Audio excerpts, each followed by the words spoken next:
Bismillah, assalamualaikum. Selamat Hari Raya Idul Fitri 1445 Hijriah ya. Taqabbalallahu minna wa minkum. Semoga amal kita diterima oleh Allah Subhanahu wa taala dan di kehidupan berikutnya kita dimudahkan dari segala urusan, dijauhkan dari bala bencana dan agar dimudahkan dalam meniti jalan yang selalu diridhoi oleh Allah. Ini dia kisah terbaru dari Om Ras, Santet Sin'ah, pengganti wadah sarang santet. Seorang suami yang sangat mencintai istrinya berkorban demi istri agar bisa melanjutkan hidupnya walau tanpa dirinya. Sang suami nekat menjadi pengganti wadah sarang santet yang ditujukan kepada istrinya. Siapa pelaku santet itu dan apakah istrinya akan selamat? Ini dia selengkapnya di Fakta Sejarah dari Om Ras. Bismillahirrahmanirrahim. Kita mulai.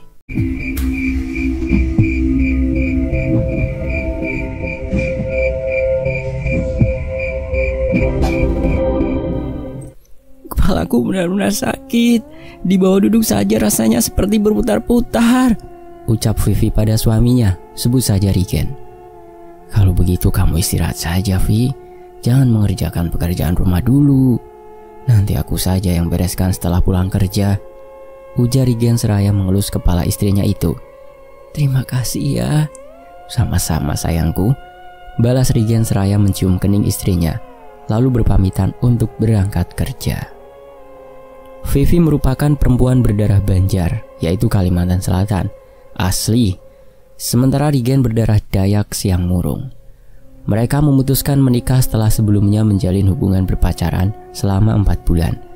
Keduanya merasa cocok satu sama lain dan kemudian menikah. Meskipun pernikahan mereka sedikit mengalami masalah di awal-awal dulu, karena keluarga Vivi tidak mau jika Vivi menikah dengan Rigen. Lelaki itu akan membawa Vivi ke tempat asalnya yang sangat jauh tersebut. Bagaimana kalau dia itu bukan lelaki baik? Takutnya nanti kamu diapa-apakan saat di desanya sana. Siapa yang akan menolongmu, Vi? Ujar ayahnya waktu itu. Vivi yang memang anak perempuan satu-satunya dalam keluarga itu sangat disayangi oleh orang tua maupun saudara laki-lakinya. Untungnya saat itu dia dibela oleh iparnya yang berasal dari suku Dayak juga. Kalau Uma ragu Rigen bukan orang baik-baik, coba nanti kasih syarat. Mau tidak dia tinggal di sini bersama Vivi? Kalau dia mau, berarti dia memang benar-benar serius dan baik. Karena jarang sekali laki-laki mau meninggalkan keluarganya demi seorang perempuan. Berbeda denganku yang memang sudah tidak punya siapa-siapa lagi ini. Jadi pilihan terbaiknya ya harus ikut suami kan? Ujar ipar Vivi pada masa itu. Dan untungnya perkataan kakak iparnya tersebut mampu merubah keputusan orang tuanya.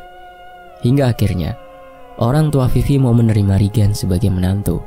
Tentu saja dengan syarat bahwa Rigen harus tinggal di rumah mertuanya tersebut. Dan Rigen tidak ada masalah dengan syarat tersebut. Ia siap untuk tinggal di sana asal bisa menikah dengan Vivi. Dan 3 hari sebelum hari pernikahan, Rigen memutuskan untuk masuk Islam. Padahal Vivi dan keluarganya tidak ada yang menyuruh, karena mereka termasuk salah satu keluarga yang sangat menghormati agama orang lain. Selain itu, dalam keluarga besar mereka pun masih banyak yang berbeda agama. Walaupun berbeda keyakinan, kita tetaplah satu keluarga. Ucapan ayahnya itu masih sangat Vivi ingat hingga saat ini. Setelah menikah dan tinggal di rumah mertuanya selama 1 tahun, Rigen dan Vivi akhirnya memutuskan untuk menyicil rumah yang kebetulan tidak terlalu jauh dari rumah orang tuanya. Rigen sendiri bekerja di salah satu perusahaan batubara yang berada di Kalimantan Tengah pada waktu itu. Rigen hanya mendapat cuti 1 minggu setelah 1 bulan full bekerja. Jadi, waktu 1 minggu itu benar-benar ia habiskan bersama istri tercintanya. Dari waktu ke waktu, Vivi pun akhirnya hamil tepat di usia 2 tahun pernikahan mereka. Namun entah karena apa, Vivi mengalami keguguran. Dan sejak saat itu, Vivi tidak mau lagi ditinggalkan oleh suaminya kerja jauh, yang membuat Rigen terpaksa berhenti dari pekerjaannya di Kalimantan Tengah. Ia menganggur selama hampir 3 bulan untuk merawat dan menemani istrinya. Saat itu mereka bertahan hidup dengan uang tabungan yang mereka tabung selama 2 tahun tersebut.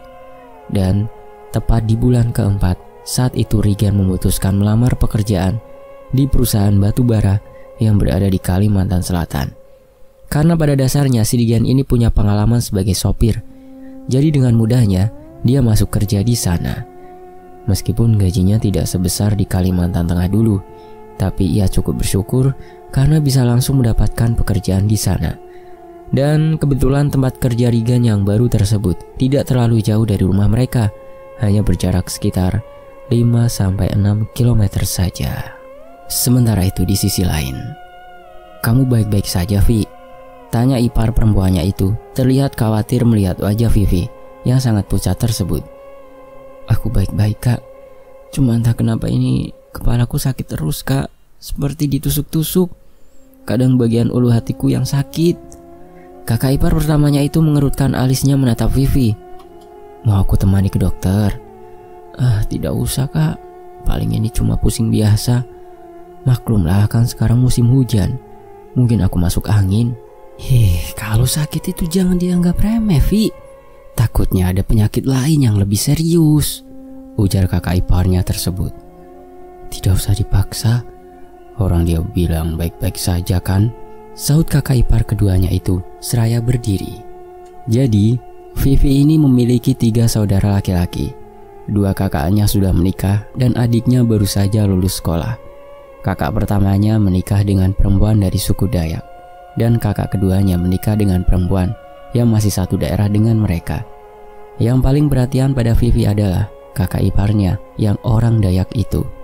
Sementara kakak iparnya yang kedua tidak terlalu akrab dengannya. Mungkin karena memang kakak ipar keduanya itu merupakan seorang guru, jadi dia tidak terlalu sering ikut kumpul-kumpul bersama Vivi dan kakak ipar pertama. Sementara kakak ipar pertamanya tersebut hanya seorang ibu rumah tangga, sama seperti Vivi yang tentu banyak memiliki waktu untuk kumpul-kumpul. Di sini kita sebut saja nama kakak ipar pertama Vivi itu Aliani dan kakak ipar keduanya adalah Wardah. "Aku pulang duluan ya.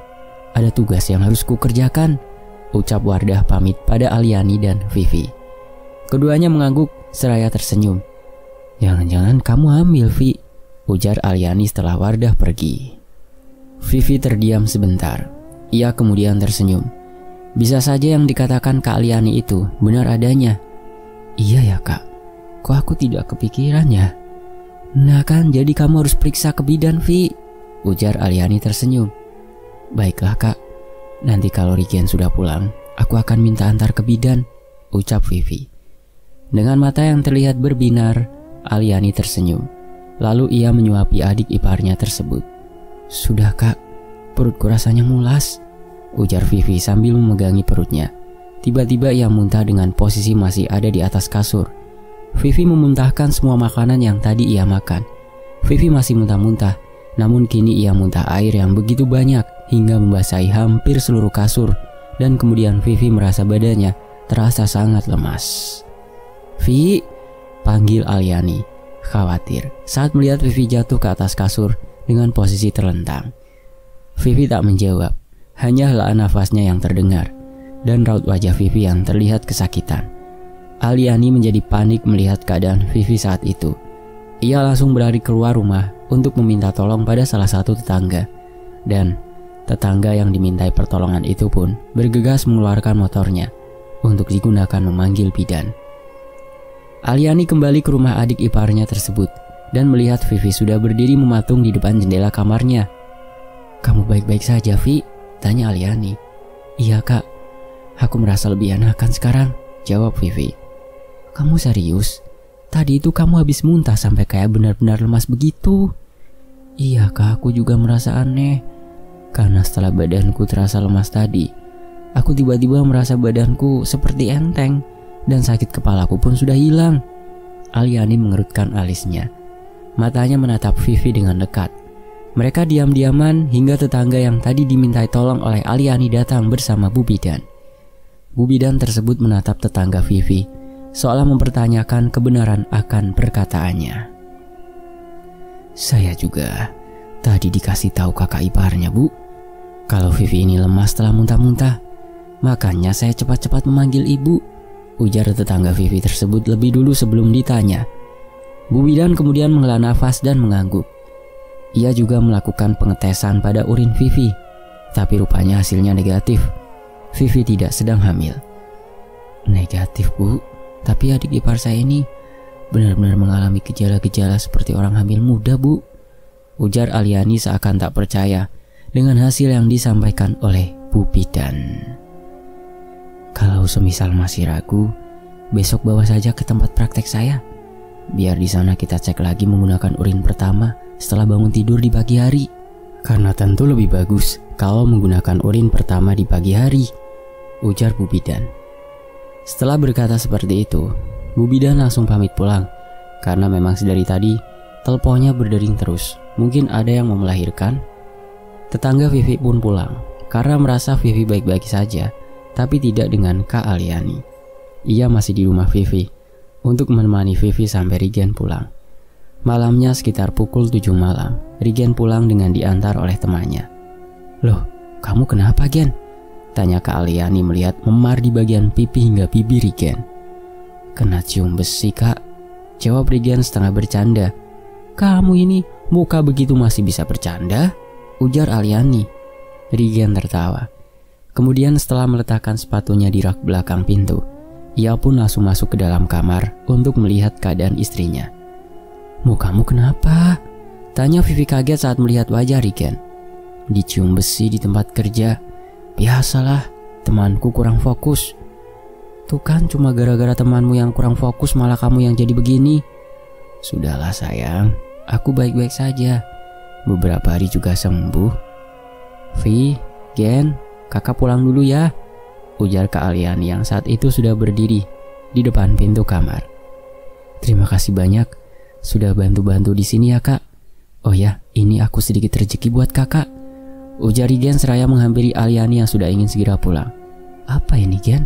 Vi, aku bantu-bantu di sini bukan karena ini, tapi karena aku memang sayang sama Vivi dan sudah menganggap Vivi seperti adikku sendiri loh. Rigen tersenyum. Justru karena itu kita sebagai saudara harus saling membantu kan, Kak? Aliani terharu melihat uang yang diberikan Rigen dan Vivi tersenyum menatapnya dari atas kasur. Sekali lagi terima kasih banyak ya, Gen. Vi, uang ini sangat membantuku sampai kakakmu gajian nanti. Setelah Aliani pergi, Rigen memutuskan untuk mandi. Dapur dan ruangan lain sudah bersih dibersihkan oleh Aliani. Biasanya kalau Vivi tidak sakit, Vivi lah yang akan mengerjakan pekerjaan rumah. Tapi semenjak Vivi sering sakit-sakitan, Rigen lah yang mengerjakan pekerjaan rumah tangga selepas pulang kerja. Tapi malam itu Rigen bisa langsung tidur karena tidak ada lagi yang harus dibersihkan. Di sisi lain, Rigen terbangun karena badannya terus digoyang-goyangkan dengan keras oleh Vivi. Ada apa sayang? Tanya Rigen masih dengan mata yang setengah tertutup. Kamu dengar suara itu? Tanya Vivi. Suara apa? Tanya Rigen sambil mengusap matanya. Itu kayak pasir berjatuhan ke atas atap. Rigen duduk. Ia berusaha mendengarkan suara yang dimaksud oleh istrinya. Cuma angin itu yang. Bukan. Kalau angin kan cuma wush begitu. Kalau ini beda. Sama seperti suara pasir bercampur kerikil yang dijatuhkan ke atas atap. Tapi aku tidak mendengar apa-apa. Aku cuma dengar suara angin.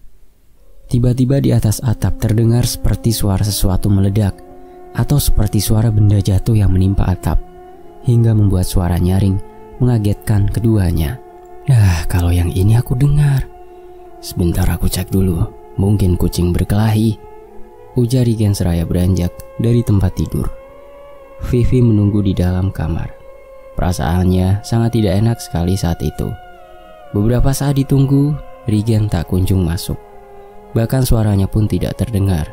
Karena khawatir, akhirnya Vivi langsung keluar untuk memastikan suaminya baik-baik saja. Namun sesampainya di luar rumah, Vivi tidak melihat keberadaan Rigen. Sementara pintu rumah dibiarkan terbuka. Yang, panggil Vivi. Tapi tidak ada jawaban. Entah kemana perginya Rigen. Apa mungkin ia mengejar kucing-kucing yang berkelahi itu? Sepertinya tidak mungkin. Vivi duduk di bangku kayu yang ada di teras. Ia menunggu Rigen di situ. Dan sekitar kurang lebih 20 menitan, barulah Rigen muncul. Wajahnya terlihat tidak seperti biasa. Kamu kemana? Ngejar kucing? Aku melihat sesuatu di atap rumah kita. Itu yang aku kejar. Tapi aku kehilangan jejaknya. Sesuatu? Maksudmu hewan atau apa? Tanya Vivi kurang paham. Perawakannya mirip manusia, tapi lincah melompat-lompat. Tangan dan kakinya sama panjang. Dan kurasa itu bukan hewan. Lalu apa? Kamu jangan bikin takut. Sudahlah, kita masuk saja. Besok lagi ku ceritakan, ujar Regen seraya menggandeng istrinya. Vivi tidak bisa tidur setelah mendengar apa yang dikatakan suaminya tadi. Rasa takut mengendalikan matanya malam itu. Dan sekitar pukul 4 subuh, barulah Vivi bisa tertidur. Itu pun karena matanya sudah benar-benar mengantuk. Makan yuk, ujar Regen membangunkan Vivi yang masih tertidur. Kamu gak masuk kerja? Loh, kamu lupa. Aku kan hari ini off. Oh iya ya. Habis ini kita jalan-jalan. Mau? Tanya Regen. Mau, jawab Vivi manja. Regen tersenyum sembari mengusap kepala istrinya. Tapi tiba-tiba ia seperti tercekat saat merasa seperti ada yang aneh di kepala istrinya. Coba menunduk, biar kulihat kepalamu. Kenapa? Tanya Vivi. Ada luka di kepalamu. Lukanya besar dan bernanah. Kamu gak tahu? Hah? Mana? Kok aku gak sadar ya? Gak ada sakit sama sekali. Di sisir pun gak ada yang nyangkut, ujar Vivi. Serius kamu? Ini lukanya besar yang, ujar Regen mengarahkan tangan istrinya ke arah luka di kepalanya tersebut. Iya ya, sepertinya memang besar. Aku dapat luka ini dari mana ya? Ujar Vivi bertanya-tanya. Ini harus dibawa ke dokter yang, biar lukanya bisa dibersihkan dan dikasih obat, biar cepat kering. Tiba-tiba Vivi kembali merasakan mual yang teramat sangat di perutnya. Sampai-sampai ia langsung berlari ke arah jendela untuk memuntahkan semua isi perutnya. Melihat istrinya muntah-muntah seperti itu, Regen langsung memijit punggung sang istri untuk memberikan rasa nyaman. Tanpa dia sadari, ada segumpal kecil rambut yang keluar di antara muntah-muntah tersebut. Apa itu yang? Tanya Vivi dengan suara lemas. Muntahmu kan? Ujar Regen. Ada rambut di situ, kata Vivi. Sudah, kamu duduk dulu. Pasti rasanya mengkal di dada kan? Jawab Regen yang memang tidak bisa melihat muntahan orang karena dia pasti akan ikut muntah juga. Coba kamu periksa yang. Aku lihat ada rambut. Yang, kamu kan tahu aku. Tolong yang, kepalaku pusing.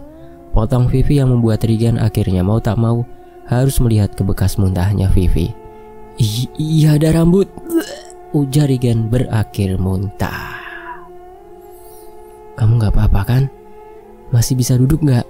Tanya Regen. Vivi cuma menggeleng pelan. Dari raut wajahnya dapat terlihat betapa kesakitannya Vivi saat itu. Aku minta tolong tetangga buat jaga kamu dulu ya. Vivi tak merespon. Akhirnya oleh Regen, Vivi ditinggalkan sendirian. Sementara ia langsung berlari ke rumah tetangganya. Saat Regen dan tetangganya itu masuk ke dalam kamar, Vivi masih berbaring di atas kasur. Ada yang sakit, Vi? Tanya tetangganya itu pada Vivi. Tapi Vivi cuma mengangguk. Tidak ada sepatah kata pun yang keluar dari mulutnya. Sakitnya di mana? Biar aku pijat. Dari ulu hati, perut sampai Miss V Kumba, jawab Vivi dengan suara agak serak, mungkin karena ia muntah berulang kali tadi. Kalau bagian perut ini, aku tak berani sembarang pijat, Vi. Aku oleskan minyak kayu putih saja ya, ujar tetangganya sembari mengangkat baju di bagian perut Vivi. Mata si tetangga terbelalak menatap memar kebiruan di perut Vivi. Memar itu cukup besar. Vi, kamu tidak sedang berkelahi dengan Regen kan? Vivi menggeleng lagi-lagi. Di perutmu ada memar ini, Vi. Seperti bekas pukulan, ujar tetangganya. Kebetulan saat itu Regen sedang tidak ada di sana. Karena setelah mengantarkan tetangga masuk ke kamar tadi, Regen langsung pergi tanpa pamit. Kalau ada masalah, cerita saja ya, Vi. Jangan dipendam. Kalau memang suami memukul sampai begini, kasih tahu aku, biar aku beritahu ke orang tuamu. Sungguh mbak, kami baik-baik saja kok. Regen gak pernah mukul, marah, ngebentak pun hampir gak pernah, jawab Vivi berusaha bangkit. Untuk melihat memar, kalau memar ini aku gak tahu dapat dari mana mbak. Karena beberapa minggu terakhir ini, aku sering mendapatkan luka-luka yang anehnya. Aku pun gak tahu itu luka aku dapat dari mana. Kamu serius? Gak bohong kan Vi? Aku gak bohong mbak. Aduh, jangan-jangan. Tapi siapa juga ya? Toh kamu ini orangnya baik, ramah tamah, masa iya ada yang tega sama kamu? Ujar tetangganya, membuat Vivi tidak mengerti. Maksudnya mbak? Tanya Vivi, meringis memegangi perutnya. Vi, jangan-jangan kamu kena santet? Ujar tetangganya. Dan bersamaan dengan itu tiba-tiba terdengar suara benda jatuh dari meja samping kasur Vivi yang membuat si tetangga sampai kaget. Astaga! Saat dilihat ternyata foto Vivi dan suaminya jatuh. Padahal tidak ada yang nyenggol. Sebaiknya kamu periksa saja ke Ustadz Vi, ujar tetangganya. Tidak beberapa lama, Rigen datang bersama orang tua Vivi. Mereka terlihat sangat khawatir saat melihat Vivi. Kita ke rumah sakit ya Vi, ucap ibunya. Maaf bu, tapi saya rasa Vivi ini bukan sakit medis bu. Sepertinya ada yang ngirim sesuatu ke dia. Kalau periksa ke rumah sakit, sebaiknya jangan disuntik dulu ya bu. Karena penyakit non medis seperti ini akan semakin memburuk jika disuntik. Ini dari pengalaman pribadi ayah saya, ujar tetangganya Vivi. Hah, yang benar? Tanya orang tua Vivi kaget. Coba ibu lihat perut Vivi, ujar tetangganya itu. Saat baju Vivi yang di bagian perut dibuka, memang terlihat memar kebiruan yang cukup besar.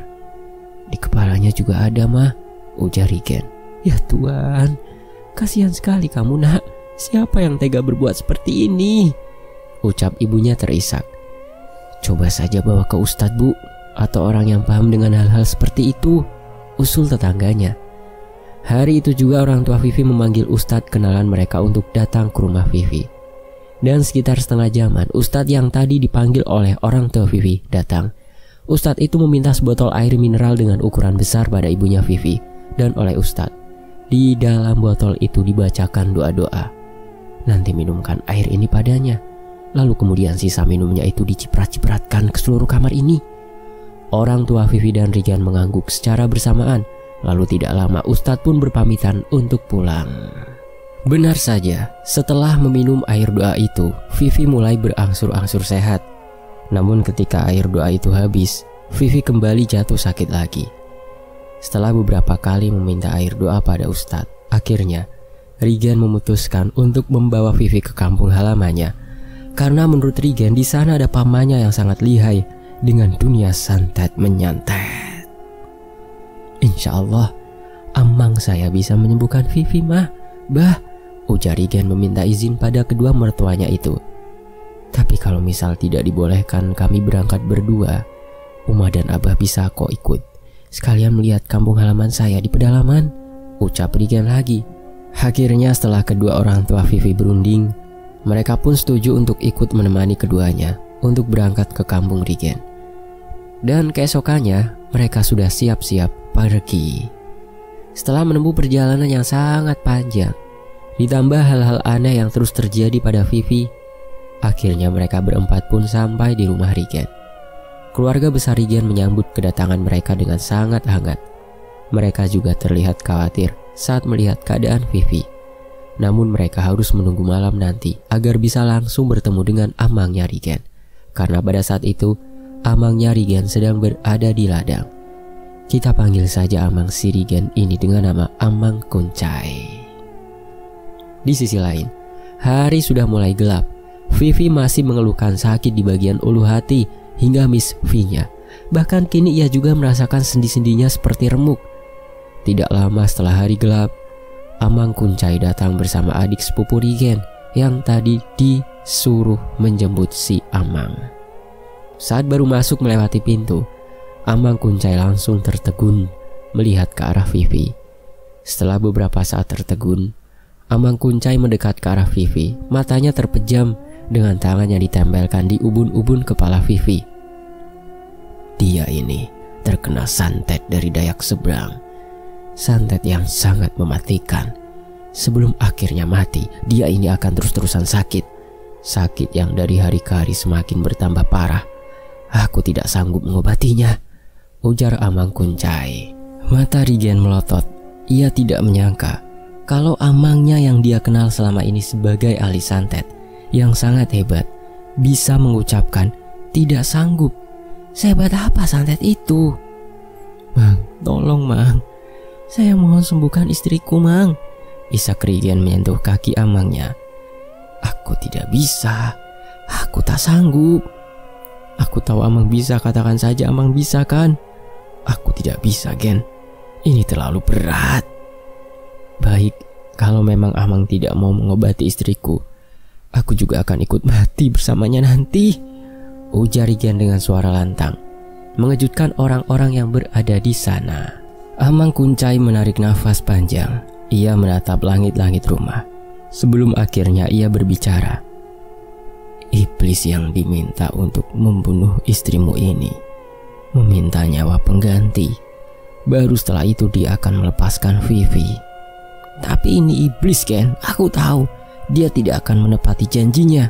Tipu dayanya sangat luar biasa. Dan nyawa yang diminta pun bukan sembarangan, Gen, tapi nyawamu, ujar Amang Kuncai, membuat orang tua Vivi yang mendengar itu langsung histeris. Aku ikhlas, Mang, kalau aku harus jadi pengganti. Asal Vivi bisa sembuh, aku siap mati untuknya. Karena aku tanpa Vivi tidak akan bisa bahagia lagi, Mang, ucap Rigen melunak. Begitupun juga istrimu, dia tidak bertahan tanpa kamu, Gen. Kalau begitu kami sama-sama mati saja. Buat supaya aku terkena santet yang sama, ujar Rigen tetap nekat dengan niatnya. Amang Kuncai lagi-lagi menghela nafas. Ini semua sangat berat. Kalau dia menuruti Rigen, dia akan kehilangan keponakannya itu. Tapi kalau tidak dituruti, Rigen juga pasti akan mati bundir saat istrinya nanti mati. Biarkan aku berpikir dulu, Gen, ujar Amang Kuncai akhirnya. Gen, tidak perlu kamu sampai mengorbankan dirimu, Gen. Kami ikhlas semisal Vivi harus pergi. Mungkin itu sudah takdir dan janji Vivi, Gen. Kamu juga harus ikhlas ya, Nak. Tanpa Vivi pun kamu tetap jadi anak kami, ujar ibu mertuanya. Keadaan tegang tadi seketika menjadi haru. Rigen menangis jadi-jadinya. Tiba-tiba, saya akan ikhlas melepaskan anak saya. Tapi saya ingin orang yang menyantet anak saya ini juga mengalami hal yang serupa dengan apa yang anak saya alami. Apakah kau tahu siapa orang itu? Tanya ayah Vivi. Rigen mengusap air matanya. Lalu ia dan ibu mertuanya saling berpandangan. Dari tadi mereka tidak ada yang berpikir untuk menanyakan dalang pelaku tersebut pada Amang Kuncai. Mungkin karena terlalu sedih dan panik. Iya, Mang, siapa orangnya? Kalau seandainya aku tahu siapa orangnya, aku akan bersujud memohon supaya dia menghentikan santet yang dia kirim ke istriku. Lagi-lagi Amang Kuncai menghela nafas panjang. Sementara itu Vivi terus meringis kesakitan. Tangannya sampai gemetar menahan perutnya yang terasa sangat sakit tersebut. Pelakunya adalah orang dekat sekali. Dia adalah sosok menantu perempuan dalam keluarga kalian, ujar Amang Kuncai akhirnya.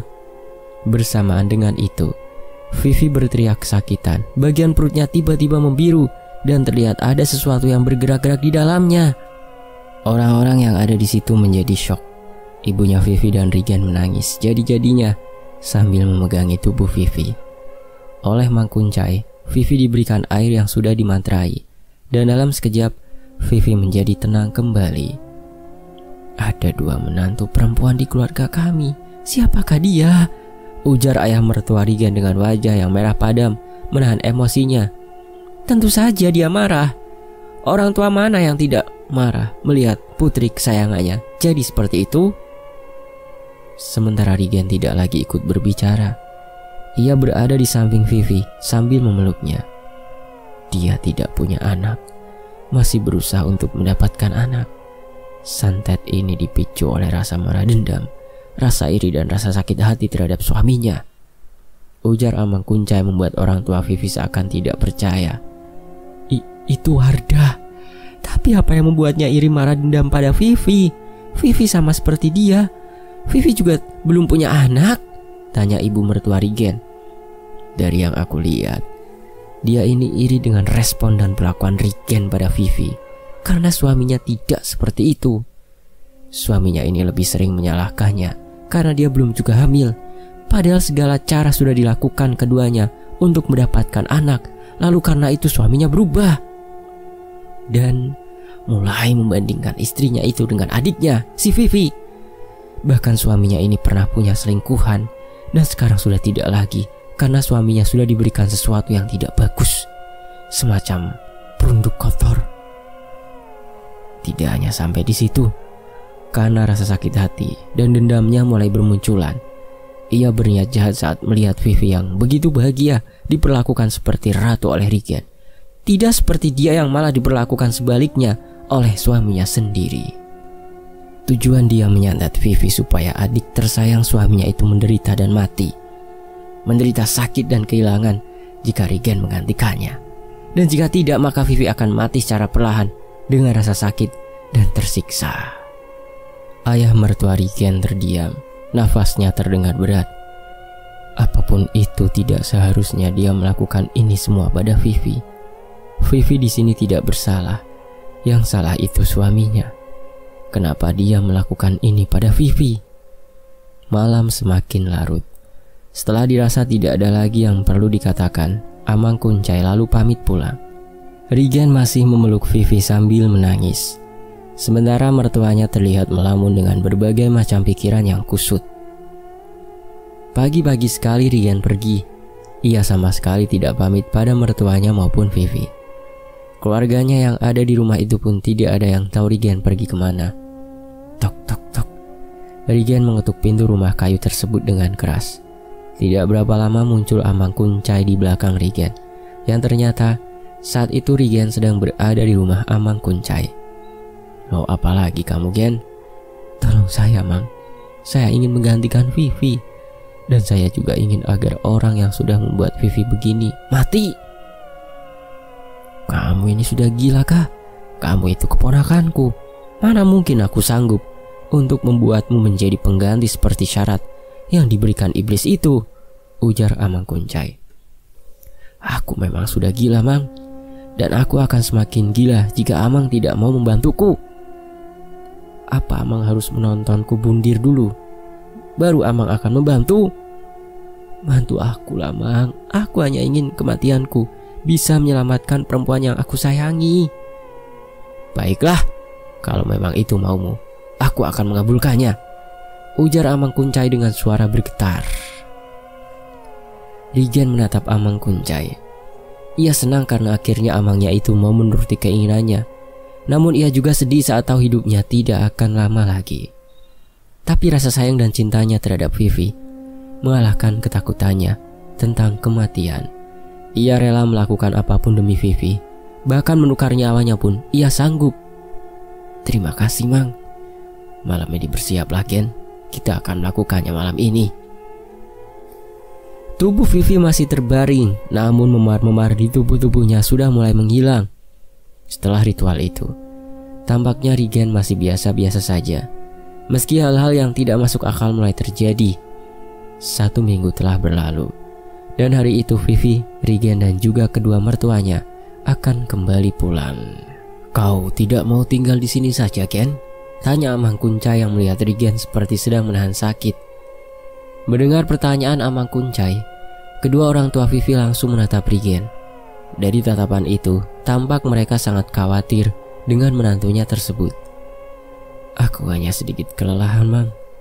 Dan aku juga harus masuk kerja lagi, Mang," jawab Rigen dengan suara bergetar. Entah sampai kapan ia akan merahasiakan semua ini dari Vivi. Di sini, Vivi belum tahu kalau Rigen yang menggantikannya menyandang santet tersebut. Dan sebetulnya orang tua Vivi sudah melarang. Namun niat Rigen sudah bulat, sudah tidak bisa diganggu gugat. Kedua mertuanya itu dimintanya untuk merahasiakan semuanya dari Vivi, agar Rigen dan Vivi bisa menikmati hari-hari mereka dengan damai, tanpa pikiran macam-macam. Karena Rigen ingin membuat kenangan indah bersama Vivi. di akhir-akhir hidupnya yang mungkin tidak akan lama lagi. Amang Kuncai menatap kepergian keponakannya tersebut dengan raut sedih. Ia bertekad akan membalaskan semuanya. Ia tidak akan melepaskan orang itu. Singkat cerita, saat mereka tiba di kampung halaman Vivi, rupanya Wardah dan kakak laki-laki Vivi sudah pergi. Tidak ada yang tahu mereka kemana. Bahkan mereka sama sekali tidak pamit pada Aliani dan suaminya. Aliani langsung memeluk adik iparnya itu. "Aku rindu sekali sama kamu, Vi. Kamu gak apa-apa kan? Kamu baik-baik saja kan sekarang?" tanya Aliani. "Aku baik-baik saja, Kak. Untung amangnya Rigen berhasil menyembuhkanku. Syukurlah. Tapi siapa pelakunya, Vi?" Vivi menatap kedua orang tuanya. Sepertinya ia tidak ingin lagi mengungkit siapa pelakunya. Ia bisa sembuh saja, Vivi sudah sangat berterima kasih. Orang jauh, Kak," jawab Vivi pada Aliani. Aliani menatap Vivi dengan alis yang mengkerut. "Kamu bohong, Vi. Aku tahu kamu bohong," ujar Aliani yang memang sangat hafal dengan sosok adik iparnya tersebut. Vivi menarik nafas panjang, lalu menghembuskannya. "Betulkah aku gak bohong?" Di sisi lain, "Kamu gak kerja?" tanya Vivi pada Rigen yang masih tidur di balik selimut. "Aku masih mau libur. Aku mau menyegarkan pikiran kita terlebih dulu. Setelah semua hal yang terjadi ini, aku rasa kita butuh liburan." Saat selimut dibuka, Vivi mengerutkan alisnya menatap Rigen. "Wajahmu pucat sekali, Yang. Kamu sakit?" Cuma sedikit lelah saja. Makanya aku ingin liburan, Yang, biar nanti segar lagi." Hari itu juga mereka pergi berlibur. Dan setelah 1 minggu, mereka pun pulang. Di sini keadaan Rigen benar-benar sudah sangat menahan rasa sakitnya. Namun ia tetap berusaha menikmati kebersamaannya bersama sang istri tercinta. Hari itu Rigen muntah-muntah, sama seperti Vivi sebelumnya. Di muntahannya terdapat gumpalan rambut. "Kamu kenapa, Yang?" tanya Vivi dari luar kamar mandi. "Kayaknya aku masuk angin, Yang," jawab Rigen dengan suara bergetar. Dadanya benar-benar terasa sangat sakit. "Aku buatkan untalan ya," ujar Vivi. Di dapur, Vivi membuatkan untalan untuk memburu angin, berupa lada yang dihaluskan, lalu dicampur sedikit air dan dibulatkan. Biasanya setelah minum untalan kampung seperti itu, orang yang masuk angin akan langsung kentut. Rigen keluar kamar dengan memakai setelan baju kerjanya. Ia lalu pergi ke dapur menemui Vivi yang sedang menyediakan sarapan untuknya. "Itu, diminum dulu untalannya, biar cepat enakan perutmu." Rigen duduk sambil memegangi kepalanya. Rasa sakit yang teramat sangat di bagian kepala, ulu hati dan perut membuatnya hampir tidak bisa bangun. Namun tetap Rigen coba menguatkan diri agar tidak tumbang lebih dulu. "Kenapa gak habis, Yang? Apa masakanku kurang enak?" tanya Vivi saat melihat Rigen hanya memakan 1 suap makanan yang ia siapkan. "Kamu tahu kan, perut sedang tidak enak," ujar Rigen seraya beranjak dari duduknya. Ia akan pergi bekerja hari itu. Vivi memeluk Rigen. Entah kenapa hari itu ia seperti sangat merindukan suaminya. Padahal mereka selalu bersama sepanjang waktu. "Kamu hati-hati ya," ucap Vivi. "Kamu juga ya," balas Rigen tersenyum simpul. Setelah suaminya pergi, Vivi memulai pekerjaan rumahnya. Dari merapikan tempat tidur, mencuci pakaian, piring, dan lain-lain. Namun tidak berapa lama setelah ia menyelesaikan pekerjaan rumahnya, ia mendengar suara seseorang memanggil-manggil namanya dari luar rumah. Dengan malas, Vivi membukakan pintu. Di situ terlihat seorang teman kerja suaminya datang dengan wajah yang sangat panik. "Ada apa ya?" tanya Vivi. Rigen, Rigen, kau sebaiknya ke rumah sakit sekarang. Rigen sudah dibawa ke rumah sakit." "Maksudmu bagaimana? Rigen sakit apa? Rumah sakit mana? Kau jangan buatku khawatir," ujar Vivi. "Rigen jatuh saat bekerja. Dia tidak sadarkan diri. Sebaiknya kau sekarang ikut aku." Merasa tak percaya dengan ucapan teman suaminya tersebut, Vivi pun meminta ditemani pada tetangganya. Dan setelah tetangga Vivi datang, mereka pun mengikuti teman Rigen tersebut. Di sepanjang jalan, Jantung Vivi berdegup sangat kencang. Perasaannya was-was tak karuan. Saat itu ia berdoa semoga apa yang dikatakan teman suaminya tadi hanyalah kebohongan. Namun saat mereka memasuki parkiran rumah sakit, kaki Vivi menjadi lemas. Ia hampir tidak bisa berjalan karenanya. Untungnya tetangga Vivi yang baik itu membantunya berjalan dengan cara dipapah. Setibanya di salah satu ruangan, terlihat seorang terbaring dengan kain putih menutupi seluruh tubuh hingga kepalanya. Vivi berjalan ke arah orang yang ditutupi kain putih tersebut. Dan saat dibuka, terlihat wajah Regan yang sudah pucat di sana. Melihat itu, Vivi langsung menangis dan berusaha membangunkan suaminya. Teman suaminya yang tadi mengantarkannya menatap ke dalam ruangan itu dengan penuh kesedihan. Tetangga Vivi berusaha menenangkannya. Ia memeluk tubuh Vivi dengan erat hingga tiba-tiba Vivi jatuh pingsan. "Bisa tolong kau panggilkan orang tuanya Vivi?" ujar tetangganya itu pada teman Regan tadi. Tanpa diminta 2 kali, lelaki itu langsung beranjak pergi untuk memanggil kedua orang tua Vivi. Saat orang tuanya datang, Vivi masih menangis dan dipeluk oleh tetangganya. Singkatnya, jenazah dibawa pulang dan bersiap akan dimakamkan. Vivi masih menangis, tak mau melepaskan pelukannya pada tubuh Regan yang sudah mulai kaku. Di pemakaman itu, Vivi beberapa kali pingsan. Bahkan setelah pemakaman selesai, ia masih tak mau beranjak dari kuburan suaminya. Orang tua, kakak, dan kakak iparnya berusaha membujuk Vivi supaya ikhlas dan sabar. Namun tidak semudah itu bagi Vivi mengikhlaskan kepergian suaminya yang begitu sangat mendadak. "Tidak akan ada yang mencintaiku seperti dia," ucap Vivi berulang-ulang. Beberapa hari setelah pemakaman, dan Vivi masih tak bisa diajak bicara. Ia terus menangis dan bahkan tidak mau makan.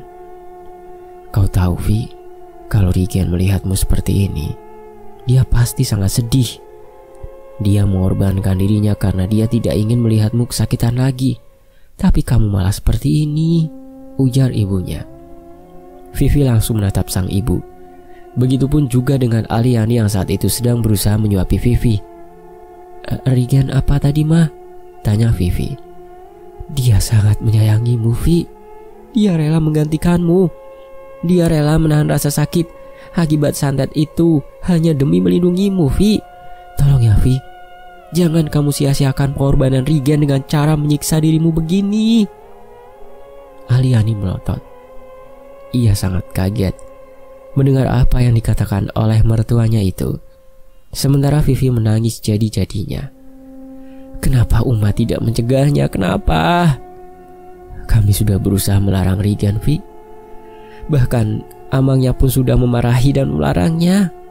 Tapi Regan mengancam akan bunuh diri kalau semisal amangnya itu tidak menuruti keinginannya untuk menjadi pengganti wadah santet itu bersarang." Vivi semakin histeris. Ia mengumpat kasar sambil menyebut nama Wardah, menyumpahi Wardah yang sekarang entah ada di mana. "Wardah?" tanya Aliani pada ibu mertuanya. Akhirnya oleh ibu mertuanya, semua hal saat mereka berada di kampung Regan itu pun diceritakan pada Aliani. Dan wanita itu tentu saja kaget dan tak menyangka. "Aku benar-benar tidak menyangka," ucap Aliani. Ia langsung memeluk Vivi dengan erat. Hari-hari berlalu, namun Vivi masih terus saja memikirkan Regan tanpa henti. Dirinya pun tak lagi ia rawat hingga tubuhnya menjadi semakin kurus. Sampai di suatu hari, orang tuanya mendengar Vivi tertawa-tawa di dalam kamarnya. Awalnya mereka mengira kalau Vivi sedang bermain bersama keponakannya. Tapi ternyata saat pintu kamar dibuka, Vivi hanya seorang diri di sana. Vivi terlihat sangat bahagia sambil terus berbicara sendiri. Matanya lekat menatap tembok yang ada di depannya. Ia terus berbicara seolah-olah sedang berbicara dengan Regan, karena Vivi selalu memakai kata yang di setiap awal maupun akhir kalimatnya. Orang tua Vivi yang awalnya senang karena mengira Vivi sudah mengikhlaskan Regan, mendadak jadi tak karuan hati kalau melihat anak mereka yang sudah seperti orang kehilangan kewarasan. Akhirnya mereka mencoba untuk memanggil ustadz lagi guna meruqyah Vivi. Tapi setelah ruqyah itu pun Vivi masih sama seperti sebelumnya. Kadang ada waktu saat Vivi menangis sampai sesenggukan. Kadang juga ia tertawa nyaring sampai benar-benar membuat kaget seisi rumah. Dan ada juga di mana ia terus berbicara tanpa henti selama berjam-jam. Bahkan tidak sekali, 2 kali ia mencoba melukai dirinya sendiri maupun menyerang orang tuanya dan Aliani yang mengantarkan makanan untuknya. Karena hal itulah Vivi kemudian dipasung dan dibiarkan di dalam kamar. Namun sampai cerita ini ditulis, Wardah dan suaminya tidak pernah kembali. Mereka pergi entah kemana, tidak ada yang tahu. Selesai. Sebelum saya pamit, mari kita doakan Kak Vivi agar sembuh dari sakitnya, dan tentunya untuk Kak Rigen agar tenang di alam sana. Untuk Kak Rigen, Allahumma firlahu warhamhu wa'afihi wa'fu anhu. Al-Fatihah. A'udzubillahi minasyaitonir rajim. Iyyaka na'budu wa iyyaka nasta'in. Syiratal ladzina Allahumma sholli ala Muhammad. Demikianlah kisah dari Om Ras. Semoga bisa menjadi pengingat kita agar tidak mengumbar rasa bahagia kita di depan mata orang lain, karena ain secepat kilat bisa masuk ke kehidupan kita, apalagi kebencian dari seorang makhluk. Ya seperti Wardah ini yang benci sama keharmonisan Rigen dan Vivi. Hati-hati ya, gak usah diumbar di sosmed lah. Untuk diri sendiri saja teman-teman.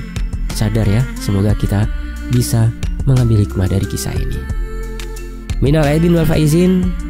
Mohon maaf lahir dan batin. Fakta sejarah mengucapkan selamat Hari Raya Idul Fitri 1445 Hijriah atau tahun Masehi 2024. Sampai jumpa di kisah lainnya. Wassalamualaikum. Alhamdulillah.